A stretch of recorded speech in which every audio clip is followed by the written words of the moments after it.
সেদিন খালার সাথে বেডরুমে ছিলাম। খালার সাথে আগে থেকেই আমার ভালো সম্পর্ক। খালা কথা বলা শুরু করল। দেখো সুমন, তোমার খালু 1 বছর পর পর দেশে আসে। তবুও আমি এই 2 বছর ধৈর্য ধরতে পারি না। তোমার সাথেই ভালো সময় পার করি। এইদিকে তোমার আব্বু মারা গেল আজকে 8 বছর হলো। এই 8 বছর তোমার আম্মু একা। আপার জন্য কিছু একটা করা দরকার। বন্ধুরা, তোমাদের জন্য নিয়ে এলাম একদম নতুন কড়াকড়ির ভিডিও। আজকের ভিডিওটা শুরু থেকে শেষ অবধি দেখলে তোমাদের ওইটা দাঁড়িয়ে যাবে আর টপটপ করে পানি চলে আসবে। তাহলে চলো আজকের ভিডিও শুরু করি। বন্ধুরা, আমি সুমন, বাবা মায়ের একমাত্র সন্তান।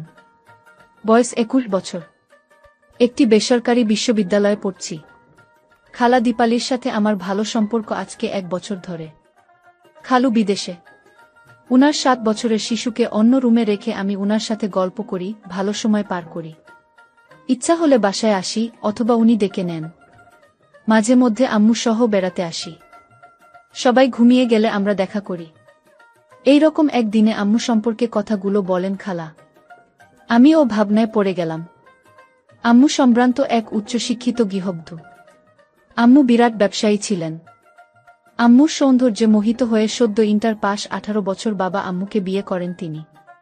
1.5 বছরের ব্যবধানে আমার জন্ম। আমাকে দেখাশোনা করেই তিনি স্থানীয় কলেজ থেকে অনার্স ও মাস্টার্স ডিগ্রি নেন। আমার বয়স যখন 10 যাবে ঠিক সে সময় বাবা পরলোক গমন করেন। আম্মু আর বিয়ে করেননি। বাবার রেখে যাওয়া 4 তলা 2টি বাটির ভাড়া আর ব্যবসার লভ্যাংশ দিয়ে ভালোভাবে চলছেন তিনি। খালার কথায় আমি ভাবতে লাগলাম, আম্মুর বয়স কত? খালা বলল, 40 ছুঁয়ে। আম্মুর হাইট 5 ফিট 4, ফর্সা প্লাক করা ভ্রু, কোমর অবধি ছড়ানো সিল্কি চুল। বাসায় থাকলে প্রায়শ উঁচু করে খোপা করে রাখেন। ওয়াশরুমে সেদিন সেনানের সময় কি মনে করে বালতিতে রাখা আম্মুর কাপড় হাতে নিয়ে দেখছিলাম। আমি অবাক হলাম, এত বড় বড়। কি? আম্মুর কথা ভাবতে ভাবতে আমার স্যালুট দিতে লাগল। খালা মুচকি হেসে বলল, কি হল মশায়? আমি বললাম, আম্মু সম্মানিত মানুষ, মন্দ কথা বলিও না। খালা বলে সম্মান প্রদর্শনে স্যালুট দিতে একেবারে দাঁড়িয়ে গেছে। আমিও বুঝলাম, মায়ের কথা ভেবে অবাক হয়ে গিয়েছিলাম। আর খালাও বুঝছে। এরপর 2 জন ফ্রেশ হয়ে আসি। খালা বলল, আচ্ছা বল, তোমার আম্মু অন্য কার সাথে ভালো থাকলে তোমার খারাপ লাগবে? আমি বললাম, না, আম্মুর একজন ভালো মানুষ দরকার। কিন্তু বিশ্বস্ত কেউ হতে হবে। আর আম্মু রাজি কিনা সেটাও দেখতে হবে। খালা বলল, তোমার আম্মু রাজি না শুধু, কিন্তু ভয় পাচ্ছ তুমি জেনে গেলে কি হবে সেটা? আমি বললাম, আমি না জানলাম, চেষ্টাও করব না। কিন্তু আম্মুকে এমন কারো সন্ধান দিব কিভাবে? আচ্ছা, আম্মুর কোনো বন্ধু আছে? খালা বলল, আরে না। আচ্ছা, শাওন ভাইজা হলে কেমন হয়? আমার কাজিন। সে তোমার আম্মুকে পছন্দ করে। বউ বাচ্চাদের নিয়ে ইউএসএ থাকে। এখানে ফ্ল্যাটে একা থাকে। আমি বললাম, আম্মুকে পছন্দ করে মানে? খালা বলল, শাওন ভাইজা আমার বড় ভাইয়ের মতো। উনি আমাকে অনেকবার ফোন করছে তোমার আম্মুর সাথে কথা বলার জন্য। তোমার আম্মুকে বলছিলাম। মোটামুটি রাজি, কিন্তু ভয় পাচ্ছে তোমাকে নিয়ে। আমি বললাম, তাইলে আমার আপত্তি নাই। তুমি কাল সকালে আম্মুকে বলিও আমি জানব না। আমি না জানার ভান করে থাকব। তুমিও বলবা আমি কিচ্ছু জানি না। খালা বলল, আরে তুমি যে আমার সাথে দুষ্টুমি করো এগুলাও তোমার আম্মু জানে।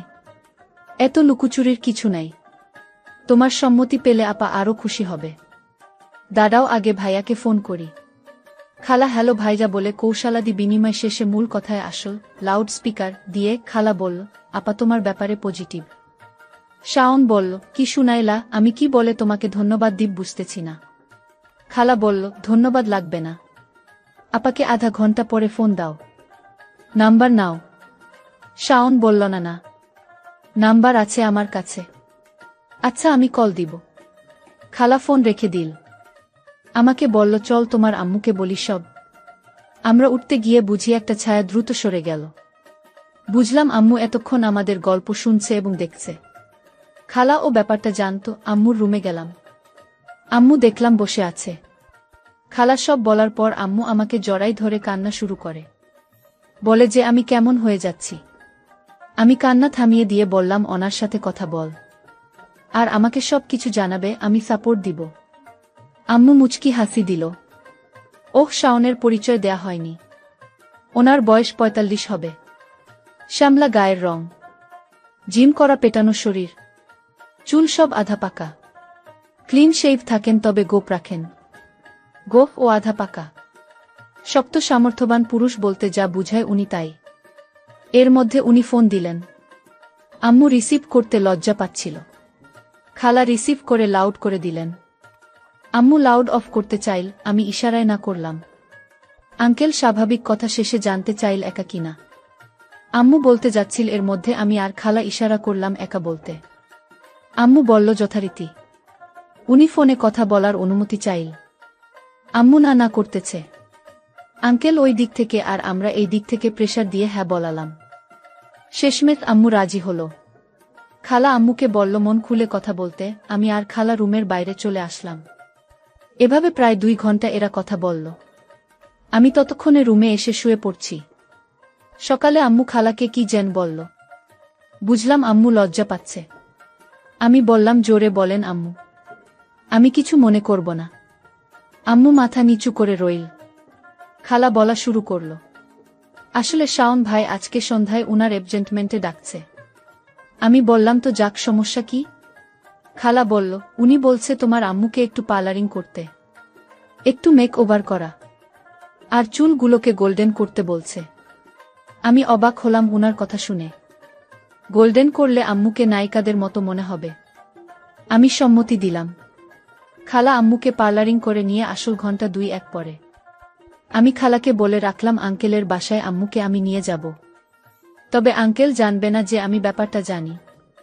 যা কথা তাই কাজ। আমি আম্মুকে নিয়ে গেলাম আঙ্কেলের বাসায়। আঙ্কেল গেট থেকে আমাদের রিসিভ করে নিলেন। দেখে বুঝলাম আম্মুর উপস্থিতিতে উনি মহা খুশি। আম্মুর দিকে উনি তাকিয়ে নিলেন। আম্মুকে বেশ চমৎকার লাগছে। সোনালী রঙের জর্জেট শাড়ি, চুলগুলো উঁচু করে খোপা বাঁধা রজনীগন্ধা দিয়ে। আম্মুকে ফ্রেশ হতে আঙ্কেল একটি রুম দেখিয়ে দিল। আমি আঙ্কেলকে কাছে ডেকে বললাম, দেখেন আমি সবকিছু জানি। আমি চাই আম্মু সুখী হোক, তবে আমি দেখতে চাই। আঙ্কেল খানিকটা হচকিয়ে গেল, আমাকে উনার বেডরুমে একটা জানালার পাশে নিয়ে গেল। কিছু কথা ওনার সাথে বললাম, এরপর আমরা চলে আসলাম। আম্মু জাস্ট হাত মুখ একটু ধুয়ে আসলেন। রাত হওয়ায় আমরা খেতে বসলাম। খাওয়া পরব শেষ করে যে যার রুমে চলে গেলাম। ঘণ্টাখানেক হবে। আমি ঘড়ি দেখি রাত 1টা হবে। আঙ্কেল দরজা খুলে বের হয়ে আম্মুর রুমে গেলেন। আম্মু বের হয়ে আগে আমার রুমে গেলেন। বাইরে থেকে ভালো করে লক করে দিলেন, দিয়েই ফিরে আসেন আঙ্কেলের সাথে। রুমে ঢুকে আঙ্কেল আম্মুকে ধরলেন। আঙ্কেল বলল, দেখ, আমি তোমাকে ভালোবাসি। তুমি নিজ ইচ্ছায় আসছ। আঙ্কেল দেখলাম আম্মুকে খুব সম্মান দিচ্ছে।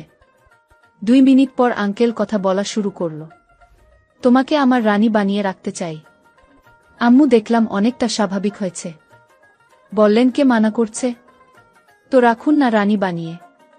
এভাবে কিছুক্ষণ খেজুরে আলাপ চালিয়ে আঙ্কেল অদ্ভুত আচরণ করতে লাগলেন। এরপর আম্মু বলা শুরু করলেন, আসলে হাজবেন্ড মারা যাওয়ার পর অনেকের অনেক প্রপোজাল পেয়েছি, কিন্তু কারো ডাকে সাড়া দেয়নি। হঠাৎ কি হলো জানি না, আপনাকে ভালোবেসে ফেললাম। আজকে নিজেকে অনেক খুশি মনে হচ্ছে। এই কথা শুনে আঙ্কেল অনেক খুশি হলেন। কিছুক্ষণ সেই কথা বলে আম্মু ঘড়ির দিকে তাকিয়ে দেখেন রাত 4টা। আম্মু বললেন, রাত অনেক হয়েছে, এবার আমি রুমে যাই। আঙ্কেলও বাধা দিল না। ওয়াশরুমে ঢুকে ফ্রেশ হয়ে বের হন। দেখলাম আম্মু চুল এলো খোপা করলেন। আম্মু বের হয়ে আমার দরজার দিয়ে নিজের রুমে চলে গেলেন। আম্মু ভাবছে আমি হয়তো ভিতরে ঘুমিয়েছি। আম্মুর রুমের লাইট অফ হওয়ার পরে আঙ্কেলের রুমে গেলাম। আঙ্কেলকে থ্যাঙ্কস জানালাম। আঙ্কেলও খুশি হলেন। আঙ্কেলের ফোনে একটি কল আসল, দেখলাম খালা ফোন করছে। আঙ্কেল বলল উনি খুব খুশি হয়েছে, আরও 2 দিন আম্মুকে এখানে রাখার জন্য কথা বলতে বললেন। আমি আমার রুমে চলে আসলাম। এসে খালাকে কল দিলাম। কল এঙ্গেজড পেলাম। একটু পর খালা ফোন দিয়ে বলেন, তোমার আম্মুর সাথে কথা বললাম। আপাতত অনেক হ্যাপি, সুখে কান্না করে দিয়েছেন। উনি আরও কয়েকদিন থাকতে চাচ্ছেন। তুমি না হয় আমার বাসায় চলে আসো, এখান থেকে তো ভার্সিটি কাছে।